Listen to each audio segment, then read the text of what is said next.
Thank you so much.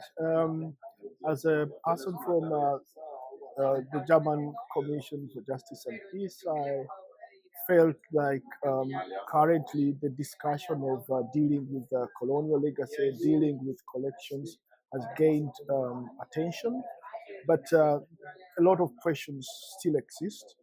And what is very impressive about people coming together from different institutions and walks of life can be seen here, as we have been for the last 2 days working on a topic. So I got different impressions. I got myself to learn and relearn many things. So my impression is let's keep the dialogue going. Let's keep healing through these processes.